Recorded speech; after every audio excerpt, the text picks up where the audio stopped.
제가 그 샌프란시스코 밑에 있는 실리콘밸리라는 동네 은퇴하고 나서 방문을 했었는데, 그때 마침 제 조교가 거기에 와 있었습니다. 그래서 그 목사님이 저를 공항에서 픽업을 해서 제 숙소까지 데리고 갔는데, 그때 이 하도 오랜만에 만났으니까 굉장히 서로 반가워서 말을 많이 했지요. 근데 이분이 이제 나를 숙소에 내려다 주더니 하는 이야기가, 아니 교수님 전에 학교 계실 때는 그러지 않았는데 말이 많아졌다고 그러더라고요.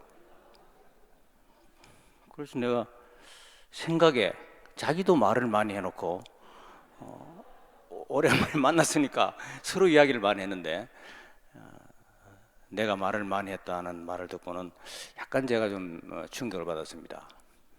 그 뒤로는 말을 많이 안 해야 되겠다. 왜냐니까 노인이 되면은 자기도 모르게 말을 많이 하는 경향이 있습니다. 그래서 오늘 설교도 될 수 있으면 말을 좀 짧게 하려고 노력하고 있는데, 노인이라서 어디까지 갈는지 전혀 모르겠고, 우리가 이제 예배라고 말하면은 예수님이 이제 돌아가시고 나서 성도들이 모여 있었는데, 그냥 모여서 예수님이 살아서 하셨던 그 행적이나 이런 걸 이렇게 그 스토리텔링으로, 그 내러티브 신학적 용어로 그렇게 하면서 이제 모여 있는 그 자체가 예수님이란 정보도 교환하고, 그 자체가 예배였습니다.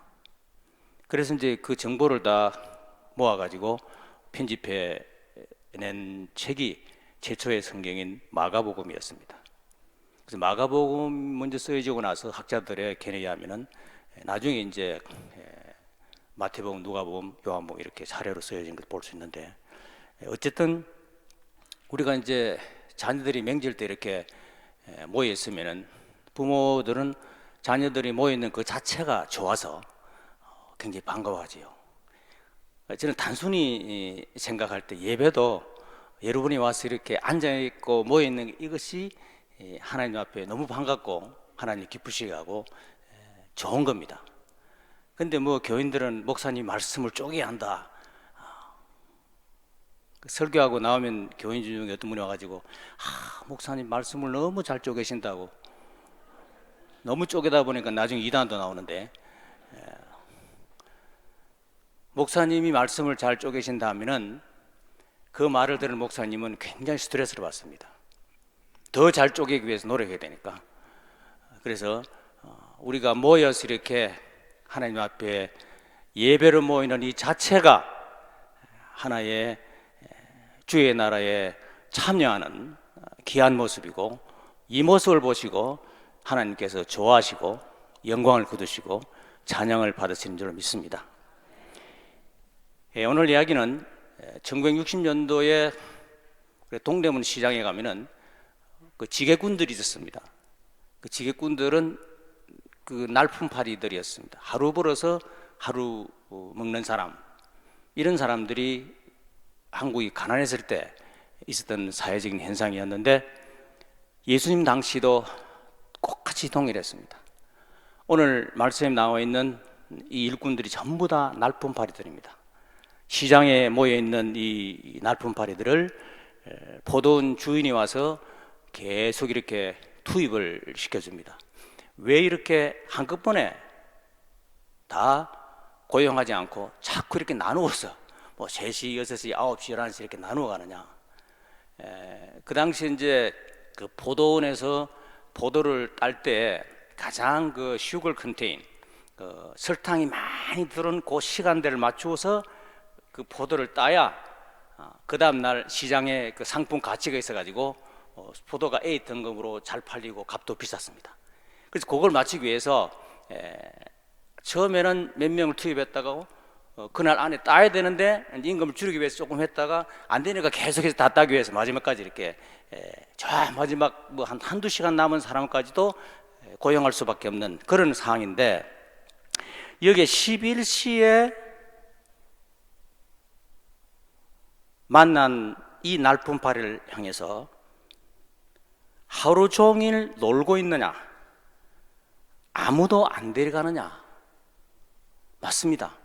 하루 종일 놀고 있는데 저는 아무도 안 데려가고 있습니다. 그러니까 포도원 주인이 너도 들어오라고, 일을 하라고. 그래서 이제 일을 했는데 나중에 임금을 계산하는데 시비가 생겼습니다. 맨 나중에 온 자들에게도 하루 임금 1달란트를 다 주니까 먼저 온 사람들은 계산이 복잡해졌어요. 이거 뭐냐? 난 아침부터 나와서 종일 했는데 마지막 꼴찌 온 사람도 1달란트 같이 받으니까 이 노동 원칙에 임금 원칙이 어긋나는 게 아니냐, 굉장히 불편했습니다. 말씀해 보면. 그래서 항의를 했는데, 항의를 하니까 주인이 하는 이야기가, 그런데 늦게 온 자들에게도 너희와 똑같이 주는 것은 나의 뜻이, 나의 몫이다. 너희들은 이미 약속한 대로 1달란트 주지 않았느냐. 그러니까 이 사람이 1달란트 주는 것은 내 몫이니까 내 뜻이다 라고 예수님께서 확실하게 선을 그으면서 1달란트 받은 사람, 몇 시간밖에 일하지 않는 사람도 종일 임금을 다 주고 마는, 이것이 비유로 채택이 돼가지고 예수님 말씀 속에 녹아 들어왔는데, 왜 그러면 맨 나중에 온 자도 똑같이 1달란트를 주었을까? 예수님께서. 여기에 중요한 예화의 교훈이 있습니다.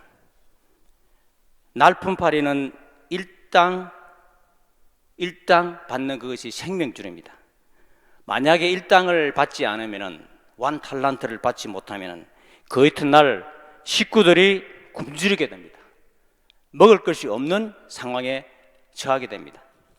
그래서 노동 시간을 따지지 않고 예수님께서 다음날 식구들이 먹고 살 수 있도록 자비를 베풀어서 마지막에 온 사람에게도 예수님께서 똑같은 임금을 주신 겁니다. 그래서 여러분, 이 비유의 교훈은 예수님의 은혜를 가르쳐 주고 예수님의 은혜가 무언가를 알려주기 위해서 제자들이 예수님의 행적 가운데에서 택해서 말씀으로 편집된 겁니다.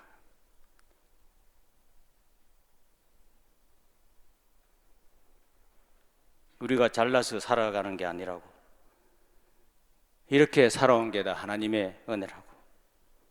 하나님의 은혜가 없었다면, 그분이 나에게 자비를 베풀지 아니했다면 내가 지금 어떻게 어느 자리에 있었겠냐고. 1절에 보면, 그래서 천국은 마치 이렇게 되어 있습니다. 천국을 누리는 것은 먼저 온 자도 나중 온 자도 관계가 없어. 천국은 잘난 사람도 못난 사람도 구분하지 않아. 가진 자와 가지지 못한 자도 줄 세우지 않아. 오직 하나님의 자비하심을 누리는 사람이 천국을 경험하는 사람이라고. 여러분, 우리가 이 땅에 삶을 사는 자체가 귀한 하나님의 은혜라고 마음속으로 여러분이 감사하는 신앙으로 승화되는 것이 필요합니다. 그래서 날마다 우리에게 고백되어야 할 말씀은, 아침에 자고 나서 여러분이 조용히 기도할 때 Have mercy upon me, 하나님 오늘도 나에게 자비를 베풀어 달라고. 이 고백으로 여러분이 삶이 이어지면은 이 감사의 삶이 바로 천국이라고 그렇게 고백이 되죠. 정말 우리가 나를 생각할 때 하나님이 지켜주지 아니하면 나는 한 걸음도 갈 수가 없다.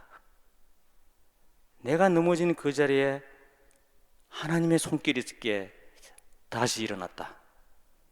내가 낭패당했던 그 순간 하나님이 보호해 주셨기에 안전할 수 있지 않나. 내가 정말로 바닥 인생으로 절망 가운데 있을 때, 내가 정말로 밤을 지새울 때 하나님의 위로가 나를 아침에 다시 일어나게 하지 않았냐. 이민 보따리 들고 이렇게 저렇게 살면서 자식을 키우며 흘러간 그 세월이 돌이켜보면은 하나님의 은혜로 물결치는 거기에 대한 고백과 영혼의 찬양함과 영혼의 호흡이 연결되어야 될 줄로 믿습니다. 나에게 영원히 잊을 수 없는 은사 한 분이 계셨는데, 아프리카에서 내 논문을 남아공화국에서 썼었는데, 그때 라틴어를 전공한 박사님이 저를 지도했습니다. 굉장히 건강하신 분이었는데 갑자기 아주 희귀한 병에 걸려서 하반신이 다 반신불구가 돼서 휠체어를 타고 힘들게 사시는 분인데, 그분이 저한테 이런 말 했습니다. 미스터 심, 그때 제가 목사였으니까 레버런 심, 나는 몸이 굉장히 불편하고 피곤하다. 하지만은 매일 아침 내가 자고 일어나서 창문을 열고 아프리카 벌판에 펼쳐지는 자욱한 안개와 내 창밖 나무에 맺혀 있는 이슬들을 보면서 하나님께서 이 하루를 나에게 또 주셨다고, 신성한 공기를 코로 호흡하면서 하나님의 숨기를 느끼면서 매일매일 내가 살고 있습니다. 그렇게 고백을 했습니다. 저는 중학교 때 씨름을 굉장히 잘 했습니다. 그래서 나의 특기는 잡치기하고 뒤집기인데, 씨름을 해보시면 알겠지만은 잡치기 뒤집기는 굉장히 재미있는 기술입니다. 제가 잡치기와 뒤집기를 걸면은 안 넘어가는 사람이 거의 없을 정도로 중학생인데 동네에 있는 어른들을 다 넘겼습니다. 근데 중학교 3학년 때 이제 합천중학교를 졸업했는데, 그때 이제 반에서 소풍을 가서 합천 환강이 있는 그 백사장에서 아이들끼리 씨름을 했는데, 씨름을 제일 잘하는 사람 가운데 저가 나오고, 그 다음에 상대방 그 파트너가 나오는데, 그분하고 씨름을 하는데, 제가 이제 처음에 성질이 급하니까 잡치기를 했죠. 잡지를 하니까 여지없이 그냥 모래바닥에 그 친구를 죄송합니다. 그 친구를 이렇게 넘어뜨렸는데, 눈을 떠보니까 그 친구가 내 위에 있고 내가 밑에 깔렸습니다. 도무지 이해를 할 수 없는. 그래서 이제 3판 2승이니까 두 번째로 이제 이 친구를 잡고는, 그 다음에 뒤집기인데, 뒤집기는 기술이 걸리면은 감당할 사람이 없어요. 던져서 뒤로 넘기는데 너무 기분이 좋습니다. 내가 넘어가는 것처럼 앉았는데 실제로 보면은 그 친구가 뒤에 내 밑에 깔려있는. 그래서 내가 살짝 앉으면서 힘을 빼면서 그 친구를 까마귀가 뒤로 제가 완전히 뒤에서 뒤로 그냥 완전히 모래바닥에 이렇게 그 친구를 눕혔는데, 눈을 떠보니까 역시 내가 밑에 있고 그 친구가 내 위에 있어가지고 이 어떻게 된 거지? 나중에 알고 보니까 내가 유학을 하고 돌아가 보니까 그 친구가 이만기를 키운 황경수라는 감독이었습니다. 혹시 여러분 아시는지 모르겠는데 중학교 때 저 짝지였습니다. 사실은 이렇게 이제 몸이 건강하니까 사는 자체가 힘이 있었죠. 근데 고등학교 들어가서 그 거창고등학교 제가 전학을 갔었는데, 합천농고에서 그 몸이 망가지기 시작했고, 학자금을 주겠다던 서울에 간 작은 누님은 소식도 없어서 고등학교 1학년 때부터 가정교사를 하고 3년 동안에 너무 몸이 안 좋아가지고 마지막 3학년 때는 1차 시험도 응시하지 못하고 방에 누워서 땀을 흘리고 있었습니다. 그래서 이제 2차 시험 때 고신대학에 입학을 해서 우리 가문에서 처음으로 예수를 믿고 목사를 하겠다는 길을 가게 되는데, 굉장히 가난했죠. 대신동에서 가정교사로 버티면서 한 학기 지나고 겨울이 다가왔는데, 그 아들과 함께 교실 바닥에 있는 침대에서 이렇게 생활을 같이 하고 버팁니다. 그때 제가 먹을 것이 없어서 40일을 강제로 금식을 한 적이 있었습니다. 어떻게 살았느냐? 군대에서 나오는 그 건빵이라고 있는데 그 건빵 하나를 가지고 컵에다가 넣으면 이 불어납니다. 불어나면은 그게 이제 양이 많아지니까 그걸 이제 아침에 일어나서 한 컵, 저녁에 한 컵 먹고 물하고 이렇게 이제 생활을 했었는데, 옆에 보건병원에 있는 병원 식당에서 음식 냄새가 코를 찔러서 견딜 수가 없고, 제가 이야기 길어지는 것 같으니까 약간 줄이겠습니다.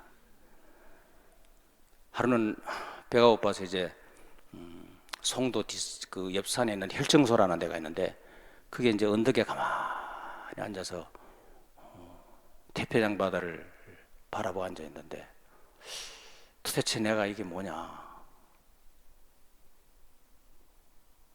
왜 내가 예수 믿고 이렇게 됐느냐? 해결이 안 되는 거죠. 이유도 모르겠고. 그래서 이제 바다 밑으로 언덕을 타고 내려와 가지고 바닷가에 있는 돌을 주워 가지고 심심하니까 바다 가운데로 던졌습니다. 그 조금 있으니까 그 바다 가운데에서 이 뿌엉 게 하나 이렇게 번득거리면서 이렇게 내한테로 밀려왔습니다.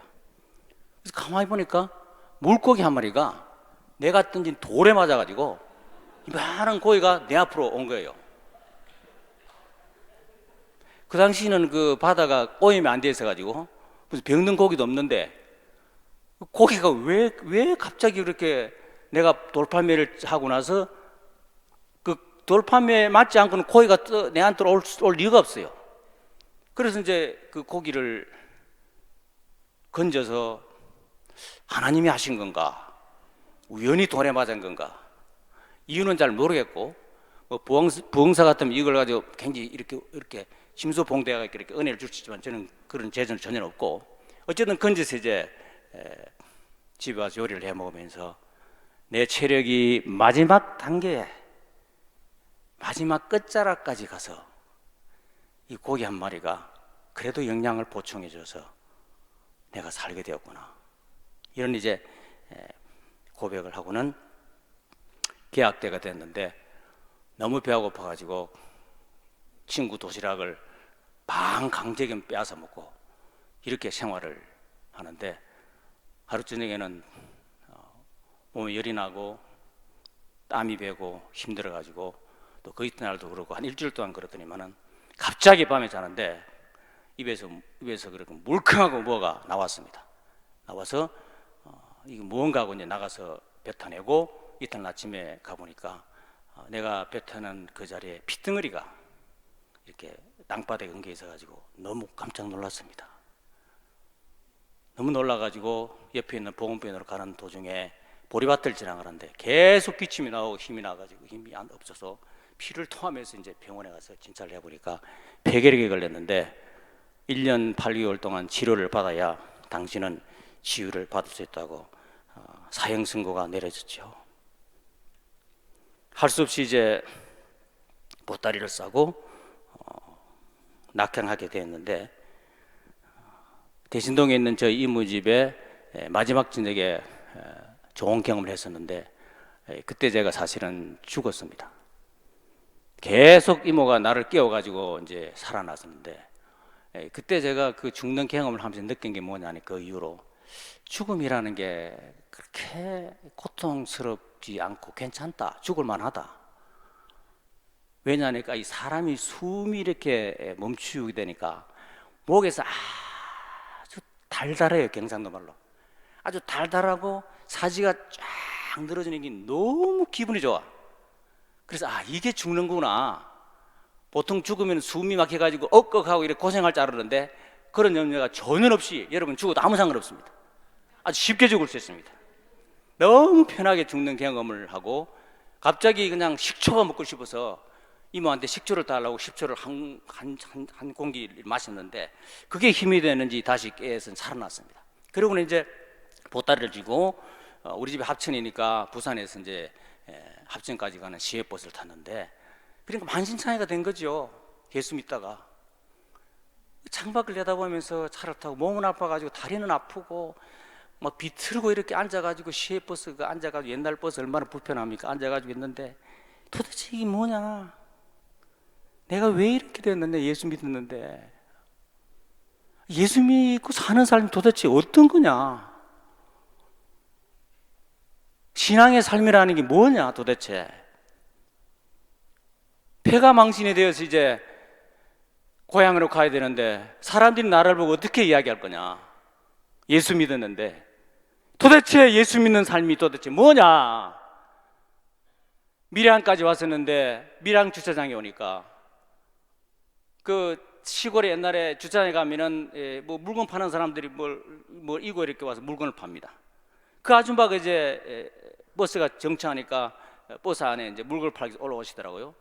그 아줌마가 올라올 때도 전혀 오는지 마는지 신경 안 쓸 정도로 창밖을 내다보면서 몸이 아파가 이렇게 웅크리고 있으면서 하나님 내가 왜 이렇습니까? 도대체 내가 믿는 예수님 내가 믿는 이 삶이 뭡니까 도대체? 어떻게 해서 내 삶이 이렇게 망가졌냐고 창밖을 멍히 바라보면서 하나님 삶이 뭡니까? 하고 혼자서 고민하고 있는데 그 물건 팔러 온 아줌마가 갑자기 큰 소리를 치면서 삶은 계란이요 그러더라고요. 그래서 제가 삶은 계란이야. 성경 말씀은 아니었습니다. 에도 불구하고 삶은 계란이라는 그 말이 계란이다.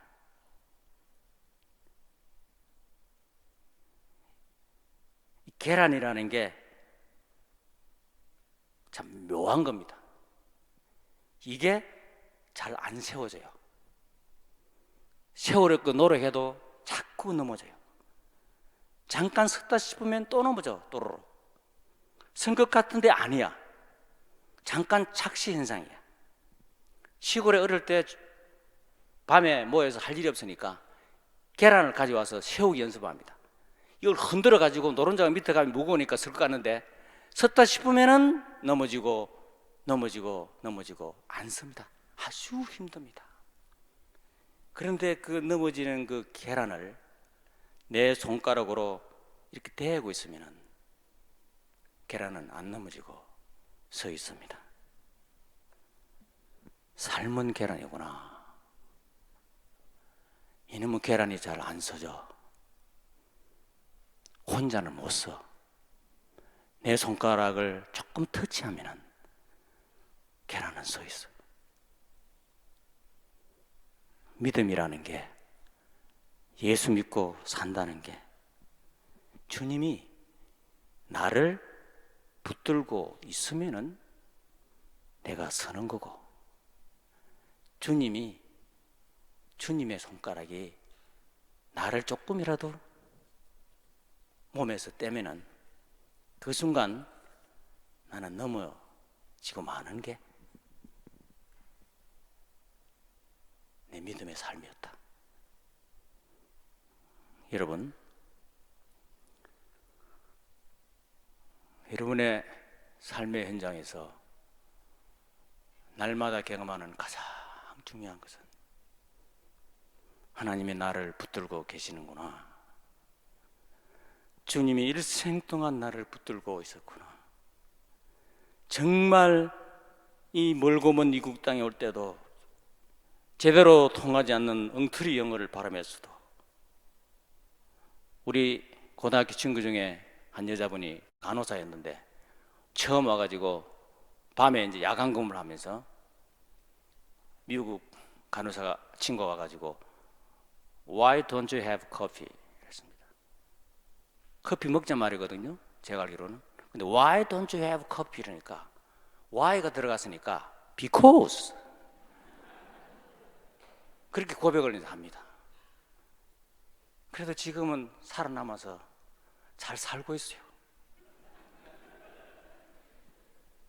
좌절하기도 하고 넘어지기도 하고 모자라기도 하고 정말로 돌이켜보니 나의 나 된 것은 하나님의 은혜였다고 바울이 고린도전서 15장 10절에 고백하는 나의 나 된 것은 하나님의 은혜로 된 것이라고, 바울의 말씀이 우리 가슴에 젖어올 수밖에 없는, 그게 나와 여러분이 살아가는 삶의 현장인 줄로 믿습니다.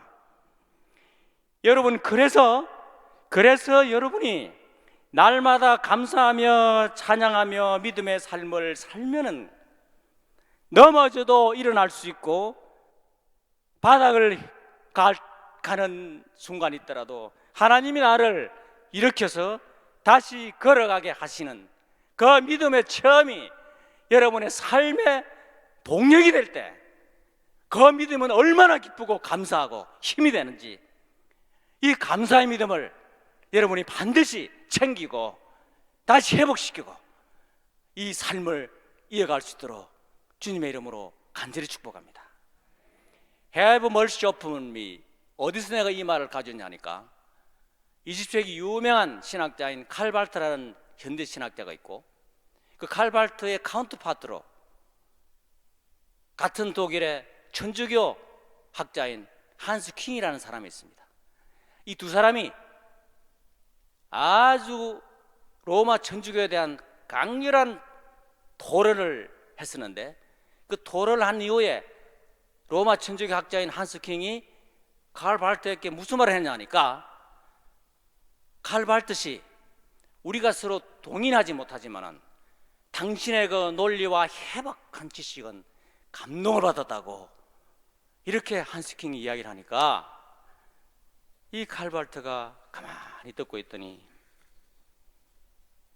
그 말씀을 해 주셔서 너무나 감사합니다. 그러나 내가 죽어서 내가 쓴 모든 도그마틱스, 교리책과 내가 이루어놓은 모든 업적을 다 등에 짊어지고 하나님 앞에 섰을 때 마지막으로 내가 할 수 있는 말은 Have mercy upon me. 그래도 하나님 나에게 자비를 베풀어 주시옵소서. 그 말밖에는 할 말이 없다고 한스 킹에게 대답을 했습니다.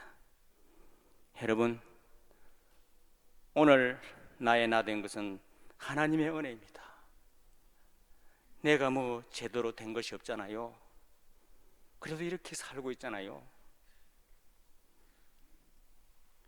날 분파리에게 베푸신 천국비요, 천국 간다는 것을 강조한 것은 아닙니다.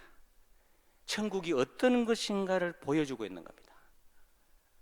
우리가 누리는 천국의 삶은 하루 종일 일을 열심히 해서 내가 잘 살은 것이 아니고, 부족했음에도 불구하고 주님이 끝자락에서도 나를 마지막까지 붙들고 서 계시기 때문에 내가 넘어지지 않고 이 삶을 지탱하는구나 라고 고백합니다. 여러분, 주님이 일생 동안 여러분을 붙들고 있었다고 믿으시기 바랍니다. 주님은 먼 이국 땅에 온 우리에게 절대 우리를 버리지 않으십니다. 그리고 주님 안에서 누리는 우리의 영적인 천국은 완벽하게 우리에게 계시로 전해질 때도 있습니다. 제가 몇 년 전에 굉장히 힘든 일이 있어가지고 내 인생을 완전히 뒤엎어버릴 만한 엄청난 사건이 발생했습니다. 어떻게 이럴 수가 있냐, 내한테. 아침 저녁으로 기도하고 성경하고 말씀을 봐도 해결이 안 되고, 이게 뭐냐 도대체. 너무 힘들어가지고 거의 정신적으로 견딜 수 없는 상태에 자락에 와 있었는데, 하루는 일어나서 서초동에 있는 저희 집 주변에 골목을 가는데 대낮이었습니다. 차들이 많이 다니는데 갑자기 순간적으로 처음으로 제가 이상한 경험을 했는데, I don't know why, 잘 모르겠어요.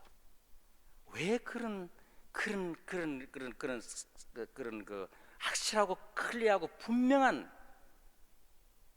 모습을 내한테 보여줬는지, 내가 형용할 수 없고 말할 수 없을 정도로 완벽한 내가 이 땅에서 자녀들과 식구들과 내일과 이 세상의 염려와 모든 것에 대한 그 걱정과 사로잡혀 있는 그거하고는 전혀 다른 완벽한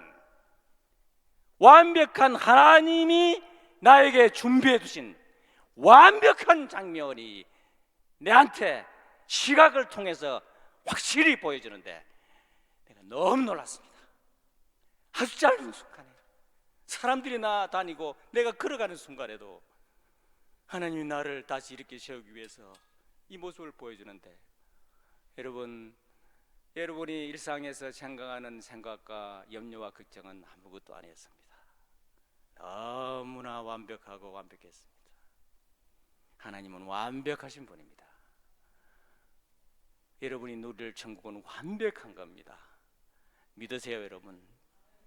이 땅의 삶을 사는 것이 우리가 피곤하고 힘들었고 건강도 회복 잘 안 되지만은 완벽한 하나님이 우리에게 완벽하게 임하는 하나님의 천국은 우리에게 반드시 우리를 다시 회복시켜 줄 줄로 믿습니다. 확신을 가지시고 어려운 가운데서도 주님의 자비를 늘 생각하면서 기쁨과 은혜 가운데 믿음의 삶을 계속하는 여러분이 되시기를 주님의 이름으로 간절히 축원합니다. 감사합니다. 하나님 아버지,